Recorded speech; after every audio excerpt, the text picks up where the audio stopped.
mais as próprias roupas. A gente tem aqui jaquetas, tênis, sapatos, bonés, além de um computador da família que também seria levado. Foi mais um roubo à residência para aumentar as estatísticas deste ano. Na semana passada, o governador Antony Garotinho disse ao RJ Primeira Edição que a violência não era a principal preocupação da população e que o crime estava diminuindo no estado. O Rio já chegou a ter 107 sequestros em um ano. No ano passado foram 5 e esse ano apenas um caso de sequestro. O Rio de Janeiro foi o único estado do Brasil que apresentou diminuição no número de roubo de automóveis. O Rio de Janeiro está em queda no número de homicídios, constatado pela pesquisa do DataSUS. O estado foi dividido em áreas de segurança.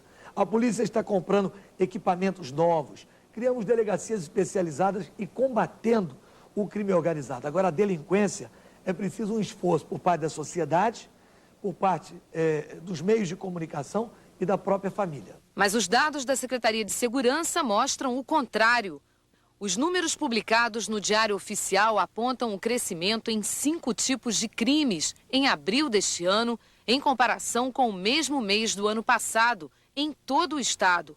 Foram registrados em abril deste ano 22 latrocínios, 1.352 furtos de carro, 15 roubos a bancos, 131 roubos a residências e 490 homicídios dolosos. O aumento mais significativo aconteceu nos latrocínios, roubo seguido de morte. 22 casos em abril deste ano, contra 10 em abril do ano passado. Mais do que o dobro. Crimes que chocaram a população. 26 de abril, 2 homens invadem a casa da fonoaudióloga Márcia Lira, em Santa Teresa. A família é ameaçada por mais de 3 horas. Márcia é estuprada e morta a facadas. Petrópolis, 9 de maio. 4 pessoas de uma família são assassinadas dentro de casa. 6 mulheres já estão presas. A polícia suspeita que elas tiveram a ajuda de pistoleiros e que teriam cometido o crime para roubar joias. Nós convidamos o comandante do batalhão da PM do Estácio para comentar a denúncia do artista plástico sobre a recusa da patrulha da Polícia Militar em ir para o local do assalto. O comando da PM disse que participaria da entrevista, mas não mandou um representante. O batalhão informou apenas que vai identificar os policiais militares e apurar o fato. O RJ fica por aqui. Para você, uma boa tarde. Uma boa tarde, até amanhã.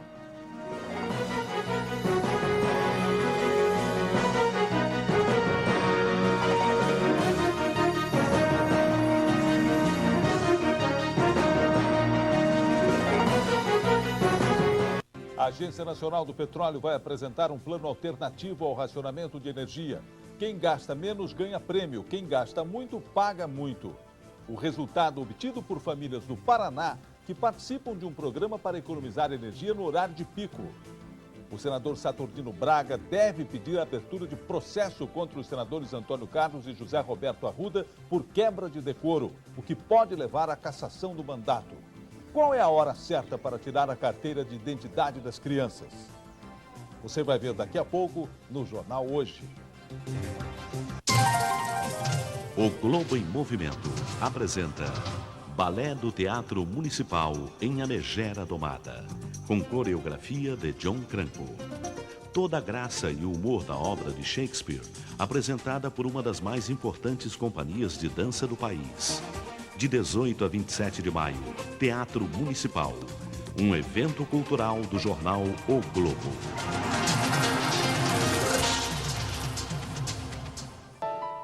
Se estas são as únicas modalidades onde seu filho é campeão, cuidado! Falta de exercício é um perigo para a saúde. Com o coração não se brinca. Saúde. A Globo está ligada. Globo Esporte. Oferecimento SOS Computadores. Os melhores cursos de informática do país.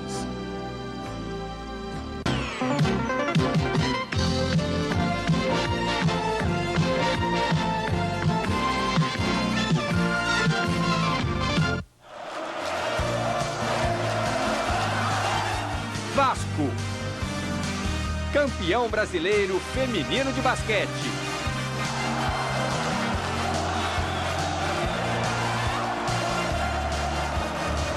Olá, boa tarde. Entra ano, sai ano e o Vasco papa um troféu em algum esporte. Parabéns, o Rio agradece. Está no ar o meu, o seu, o nosso Globo Esporte. Gladiadores, imitadores, vencedores.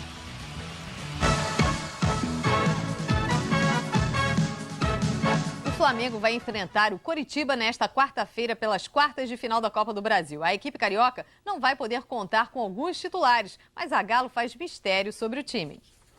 Poderia ser um treinamento no ginásio, mas é só o aquecimento. Chove muito, faz frio, mas e daí? Melhor, se o treino tem que se aproximar da realidade. O professor aproveitou aí, só perdeu uma ajuda para botar o treino no clima do jogo. Pelo jeito, o jogo contra o Coritiba vai ser duro.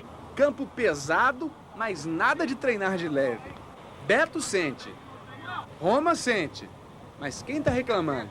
Não, normal, do treino acho que tem que pegar pesado mesmo, porque é dessa maneira que a gente vai jogar. Depois dessa arrancada, Reinaldo também sente uma dor na perna e deixa o coletivo. Só precaução, Reinaldo não é dúvida. Ou melhor, mas não por motivos médicos. Zagallo mudou o time por causa das suspensões. O lateral Cássio não joga. No lugar dele entra o jovem Anderson, que estreou entre os profissionais neste domingo no jogo contra o Vasco pelo Campeonato Carioca. Petkovic é o outro suspenso. E aí começa o mistério. Ou entra o meio-campo Jorginho e o time fica mais cauteloso, ou Zagallo escala Reinaldo como terceiro atacante. E aí o time fica mais perigoso. Mas vai arrancar do Zagallo esse segredo. Aí é o momento, é uma questão só de momento. Eu não quero estar antecipando nada do que vai ser feito, deixar para a hora do jogo. Amanhã o Vasco enfrenta o Deportes Concepción do Chile pelas oitavas de final da Libertadores. Romário está fora. Um exame feito ontem acusou a presença de um edema na panturrilha da perna direita. Na sexta-feira, o atacante faz novo exame para ver se enfrenta o Flamengo. Enquanto isso, no Fluminense, alguém que chegou a ser ídolo prepara as malas, mas não diz nem que vai nem que fica. E a torcida cada vez mais frustrada. Era para ser apenas um treino recreativo antes da folga de uma semana. Mas para Asprilla, o adeus no fim da manhã foi quase definitivo. Com o fim do contrato no dia 30 de julho, o primeiro compromisso oficial do Fluminense no dia 1º de agosto, este pode ser o adeus de Asprilla, já que a empresa que o patrocina não está mais disposta a bancar 70% do seu salário. Hoje, o jogador tenta um voo para a Colômbia. Ele foi convocado pela seleção para jogar no dia 3 de junho contra a Argentina. E depois deve ir à Itália conversar com seu patrocinador. Voltar para o Brasil seria inútil. Ainda assim, o jogador diz o contrário. Quem sabe para não ignorar o contrato com o clube. E não volta mais para o Fluminense? Sim, vou voltar. Quando que você está de volta? Depois da seleção. Mas os colegas revelam que Asprilla já havia se despedido no vestiário. Se despediu, já está se despedindo a semana toda. Pessoa que sempre ajudou a gente na dificuldade. Vai fazer uma grande perca que a gente está perdendo no Asprilla. Tudo o que eu faço agora para frente, sempre me vai marcar e vai levar o Fluminense no meu coração. No próximo bloco, Vascão campeão e a ultrapassagem de Schumacher sobre Rubinho, hein? Quem tem razão?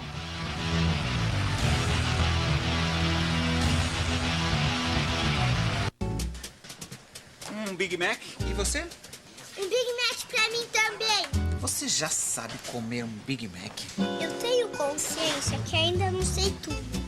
Sabe tudo aquele que entende tudo ou sabe tudo aquele que não entende nada? Tamanha é a desordem disso tudo. Sei que é bom saber, quem sabe tem o poder. Só sei que o saber ser é melhor do que o saber ter. Nesta sexta, sinta o mistério e viva a aventura. O retorno da múmia. Sexta-feira, somente nos cinemas. E aí, como vai ser? Corta só daqui pra cá, do outro lado deixa como tá. Mas como assim? Vai cortar só a metade do cabelo? É que me disseram que mais da metade dos internautas do país assina o UOL. Que legal. Por isso que a minha metade, que assina outro provedor, eu vou deixar sofrer. Vai ficar cabeludo e pionento. Agora, outro lado, o senhor capricha, tá? Então vamos. Chega de discriminação só porque assina outro provedor. O UOL vai liberar seu conteúdo exclusivo por 2 meses. Conheça, aproveite e assine o UOL. Gostou, doutor? A Som Livre está lançando Campeões de Audiência. São 20 trilhas nacionais de novelas inesquecíveis. Campeões de Audiência. Um lançamento Som Livre. Leia em Época desta semana. Manual de sobrevivência no país do racionamento. Saiba como conviver com os apagões. A ciência cada vez mais perto da clonagem de seres humanos. Revista Época já nas bancas. Todo mês eu ia fazer ultrassom. Como assim? 3?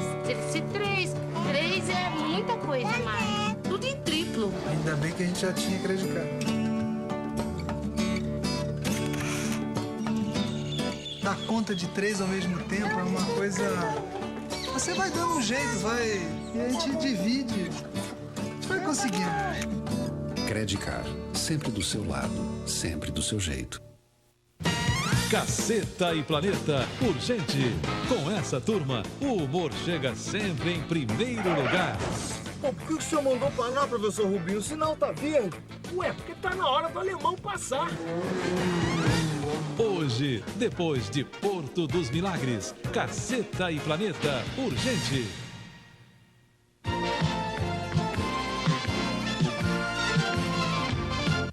O Comitê Olímpico Brasileiro e o Comitê Olímpico Americano assinaram agora há pouco no Rio um contrato de parceria que prevê intercâmbio de atletas treinadores, árbitros e médicos. O convênio tem duração inicial de 6 meses e é renovável por 4 anos. Atletas brasileiros de 18 modalidades esportivas terão acesso às instalações oficiais americanas e vice-versa. Foi o papo das esquinas na segunda-feira. Rubinho acatou a ordem dos boxes e deixou Schumacher passar. Quem está certo? Quem está errado? Recordes do GP da Áustria na Fórmula 1, de Fórmula 1. Schumacher ficou meio sem graça com o segundo lugar. Rubinho ficou aborrecido. Mas a ordem da Ferrari para Barrichello deixar o companheiro de equipe passar foi justa. A decisão da Ferrari foi totalmente errada. Deixava o Rubinho continuar em frente. Os bons pilotos sempre vão se sobressair, como foi no passado, sem ordem de boxe, essas coisas. Será que se o Rubinho tivesse em primeiro, fariam a mesma coisa? E se você fosse o chefão da Ferrari, pensando na equipe, seria injusto privilegiar o piloto número 1, que está brigando pelo título? Eu acho que o Rubinho tinha que ter mais coragem, ir para cima do Coulthard. Ele não foi. Jogo de equipe. Jogo de equipe que Rubinho sabe como funciona. Está no contrato dele. Ano passado, no GP do Canadá, ele poderia ter ultrapassado Schumacher. Estava com um carro melhor, mas foi obrigado a ficar em segundo. Os jornais italianos, por exemplo, acharam o caso do GP da Áustria no último domingo normal. Para eles, faz parte do jogo. Em 91, no Japão, Gerhard Berger ganhou de presente o alto do pódio de Ayrton Senna. Aliás, Berger era um ótimo escudeiro. E convenhamos, a torcida brasileira achava ótimo. Algo parecido houve no GP da Malásia, em 99. Schumacher deixou Ed Irvine vencer. O alemão já não tinha mais chances no campeonato. GP da Austrália de 98. Num erro da equipe nos boxes, Coulthard ganhou a primeira posição de Hakkinen. Por isso, houve a ordem para uma inversão de posições. A mesma McLaren, que hoje reclama da Ferrari. No domingo passado, por causa do trabalho da Ferrari no pit stop, Barrichello perdeu a liderança da prova para Coulthard. Nem assim foi premiado pela equipe. É antiesportivo? Ele apresentou na decorrência da corrida que ele tem condições de superar ali até o Schumacher, porque se o Schumacher ele tivesse a capacidade toda, ele estaria na frente. Eu acho que foi injusta o que fizeram com ele. Justo ou injusto, esse jogo de equipe faz parte da Fórmula 1. Está nos contratos e não é considerado ilegal. Enquanto Schumacher estiver disputando um título, caberá a Rubinho ser, querendo ou não, apenas o número 2. E o tititi rola solto. Montoya disse que utilizar essa tática no início da temporada é ridículo. Já Villeneuve achou tudo normal. E hoje de manhã, olhem só, o diretor esportivo da Ferrari, Jean Todt, falou que todos sabem que o segundo lugar moral foi de Rubinho. E essa agora, hein? Depois do famoso campeão moral, criou-se o segundo lugar moral. Gustavo Kuerten volta às quadras hoje para brigar pelo bicampeonato no torneio de Hamburgo, na Alemanha. O tenista brasileiro estreia contra o bielorrusso Max Mirny. O americano Pete Sampras foi eliminado logo na primeira rodada pelo espanhol Alex Calatrava. A seleção masculina de vôlei do Brasil mostrou uma nova cara nas partidas contra a Holanda pela Liga Mundial de Vôlei. 2 vitórias e 2 destaques. Estreia da seleção brasileira na Liga Mundial. 2 jogos contra a Holanda na casa do adversário. O começo de uma nova era na seleção, a era Bernardinho. O treinador de 41 anos, responsável pelos melhores resultados da equipe feminina do Brasil de todos os tempos, tem um novo desafio: reerguer o time masculino. Para realizar esta tarefa, o técnico chamou jogadores experientes como Maurício, Giba, Naubert e Giovani. E também chamou jovens talentos do vôlei brasileiro. E 2 deles se destacaram nos duelos contra a Holanda.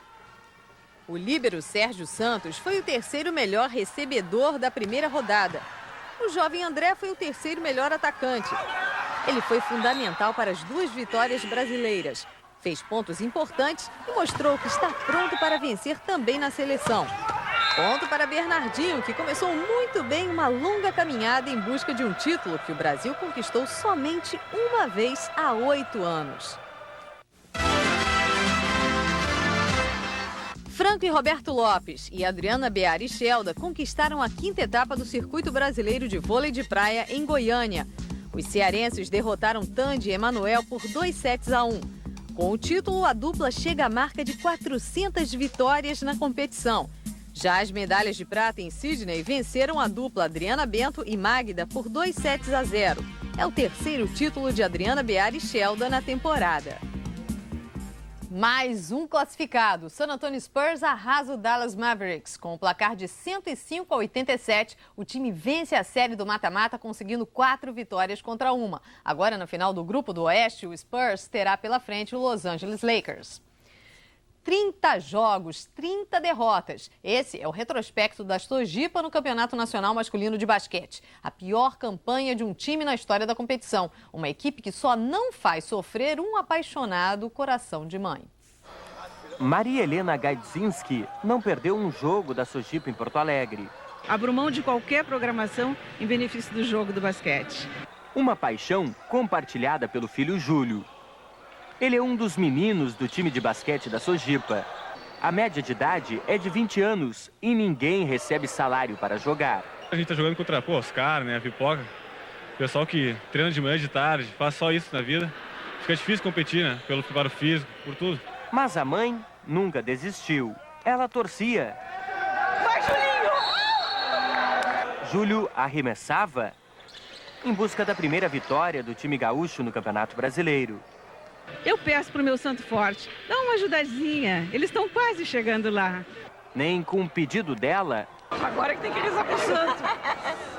Nem com os 20 pontos do filho na última partida no campeonato. A Sojipa perdeu para o Unisanta. Agora a gente está se preparando para, quem sabe, ganhar o estadual de novo e voltar com mais força, com mais experiência, quem sabe com patrocínio, não sei. E voltar para disputar de novo. A gente está um pouco triste, mas nunca vamos desistir disso. E sempre com incentivo de mãe que ajuda. E o Vasco é campeão. O time de Janete vence o Campeonato Brasileiro Feminino de Basquete. Um título inédito para o Clube de São Januário, conquistado dentro e fora de quadra. Jogo decisivo, torcida barulhenta e empolgada. Afinal, vale um título inédito para o Vasco. Em nenhum jogo da série de melhor de 5, o time visitante saiu com a vitória. Por isso, as jogadoras do Vasco contam com a torcida para conquistar o título. Nós vamos contar com a nossa torcida como sendo a 6ª jogadora aí para nos incentivar. Tem prevalecido o mando de jogo. E nós estamos aqui hoje para quebrar essa escrita. Para quebrar a escrita, o time do Paraná depende muito das irmãs Ellen, Silvia e Cíntia, que juntas marcam apenas 21 pontos durante toda a partida. O Vasco tem Janete, que sozinha faz 40 pontos. Ainda esta semana, ela vai para a 5ª temporada na Liga Americana de Basquete. A pivô Kelly e a armadora Claudinha também estão indo. Janete está inspiradíssima e contagia a torcida, que faz de tudo para retribuir e perturbar o adversário de todas as formas. Nos 2 últimos quartos, o Vasco dispara no placar. Vence por 97-83. Janete recebe o troféu de melhor jogadora. A mãe dela, Dona Rita, ganha flores. O maior presente que eu recebi esse ano, 2001.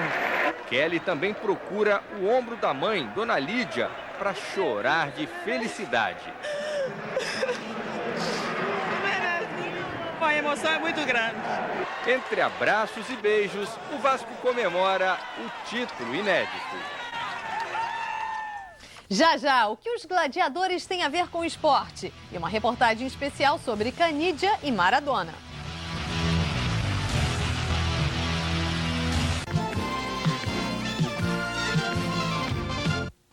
Edmundo foi apontado como o pior estrangeiro do campeonato italiano em eleição feita na internet. Mas o jogador do Napoli não está sozinho. O goleiro Dida, reserva do Milan, aparece em segundo lugar.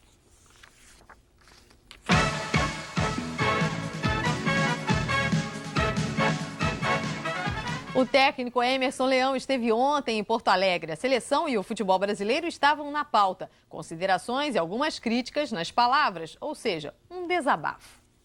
Acompanhado do coordenador técnico da seleção brasileira, Antônio Lopes, Emerson Leão foi um dos homenageados da festa que reuniu goleiros e treinadores que fizeram e fazem a história do futebol brasileiro. Na passagem por Porto Alegre, o técnico Leão também fez um desabafo. Disse que a seleção brasileira deixou de ser prioridade no país e, por isso, o treinador tem encontrado muita dificuldade em convocar os jogadores. Nós não contamos com 70%, 80% das grandes equipes que estão em 3 tipos de campeonato: Libertadores, Copa do Brasil e regionais. Então nós não podemos dizer que esta é a solução, este é o caminho, porque nós não estamos dando prioridade à seleção. O caminho é quando a prioridade existir, o tempo existir, e aí você tem essa possibilidade de conquista de todos os atletas. Como a prioridade não se torna a seleção brasileira tem que se apresentar na segunda e jogar na quarta, com jogadores de todo mundo.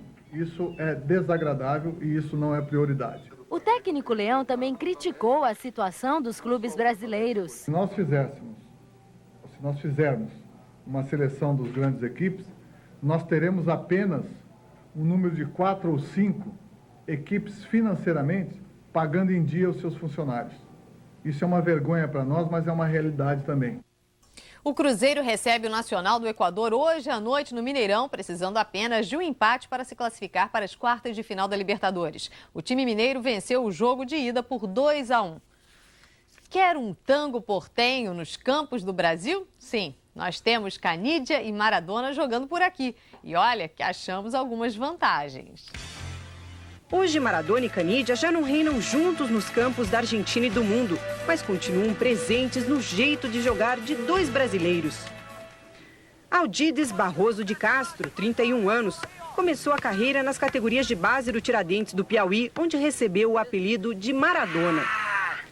Depois, o meia passou por 8 clubes do Nordeste e 1 do Centro-Oeste, até chegar ao Ferroviário de Fortaleza. O jeito de tratar a bola, de dominar, né, de levá-la, baixinho, né, não sou alto, tenho 1,67 m. Enquanto isso, no Paraná... Aqui nesta casa mora um outro jogador brasileiro que tem nome de craque argentino. Adilson de Araújo Silveira, 22 anos, foi apelidado de Canidia quando ainda tinha o cabelo comprido. Aí quando eu entrei, a torcida, Canidia, não sei o quê. Eu olhava assim, estranhando, né, Canidia onde? A maneira de jogar do atacante do Rio Branco de Paranaguá também lembra o astro argentino. Pelas jogadas que ele faz pro lado esquerdo, de chutar no gol, tipo, fora da área. Aí, só a única coisa que eu não vi é ele batendo a falta, né? Que isso eu faço. Canidia do Paraná e Maradona do Ceará nunca chegaram perto um do outro. Beijar na boca, então, como os 2 craques em 96, nem pensar. Apenas os gols deles apareceram no Globo Esporte no mesmo dia. Foi só nessa matéria, que ele fez o gol, daí depois Maradona faz gol lá, né? Aí Canidia faz gol no Paraná. Nossa, eu fiquei olhando assim. Maradona? Eu não sabia não que tinha o Maradona também.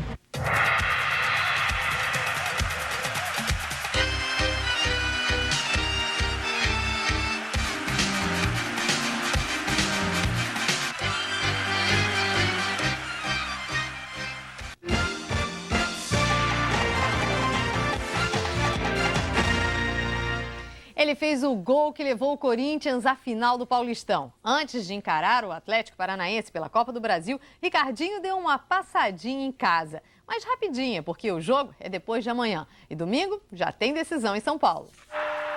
No domingo, o papel de herói de milhões de torcedores. E como bom filho, oferece o gol aos pais que estão no estádio.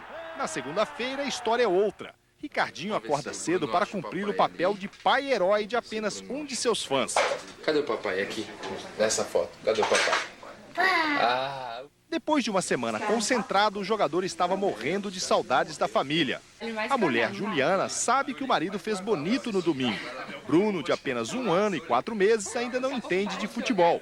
Mas quando crescer, vai ouvir do pai o que significou este gol de número 43 com a camisa do Corinthians. Esse, sem dúvida, foi o mais importante, né? Eu acho porque, pelo momento, por tudo que envolvia. Pela primeira vez, ele não ficou tão triste em estar fora da lista do técnico Leão. A seleção é importantíssima para todo atleta, eu sempre disse isso, para mim particularmente, mas esse é o momento do Corinthians. Se o momento é do Corinthians, sinal de que a família, por enquanto, terá que ficar em segundo plano. Ricardinho é o nome dele! Garra, força, determinação, lutar, correr, brigar. A disputa pelo prêmio máximo, pela vitória, mas sem mortes. No ar, os gladiadores do esporte. Ridley Scott, diretor de Gladiador, filme que ganhou 5 prêmios da Academia, disse: há esportes que parecem ser de gladiadores. O boxe, o futebol americano, o futebol.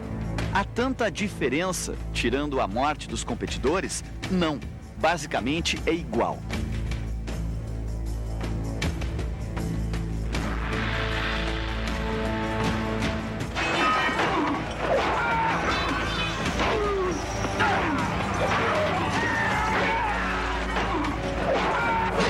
A decisão do primeiro campeonato carioca de futebol americano mostra bem o que podemos chamar de a evolução dos gladiadores.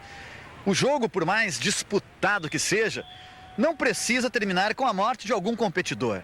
Vitória ou derrota bastam.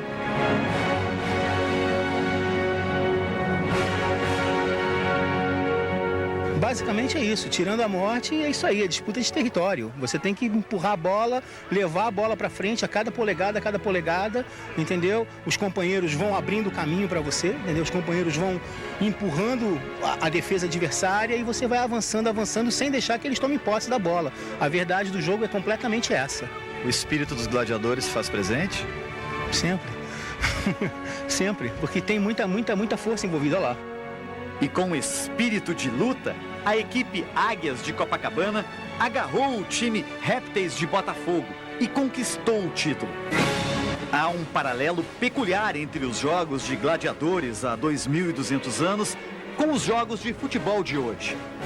Já está no sangue, está correndo nas vias, vai ser assim para sempre. Maracanã, Coliseu, a entrada dos guerreiros, dos atletas, tigres, cães. A relação resiste e vem até da arquibancada. A gente tenta ser guerreiro ainda, né? O que confirma o que disse Andrew Wallace, diretor da Escola Britânica de Roma, que ajudou na produção do filme Gladiador.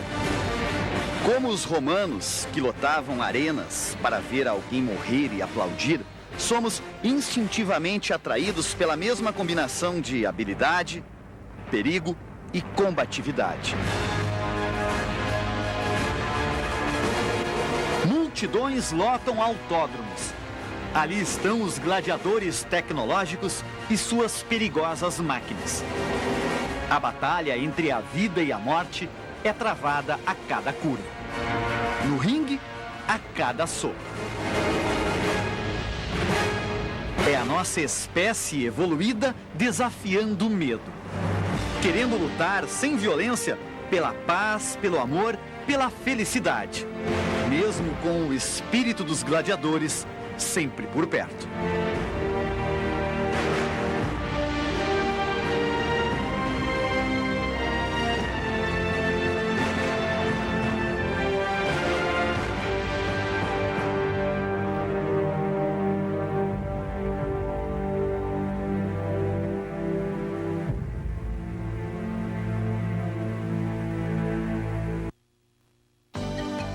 Globo Esporte, oferecimento SOS Computadores, os melhores cursos de informática do país.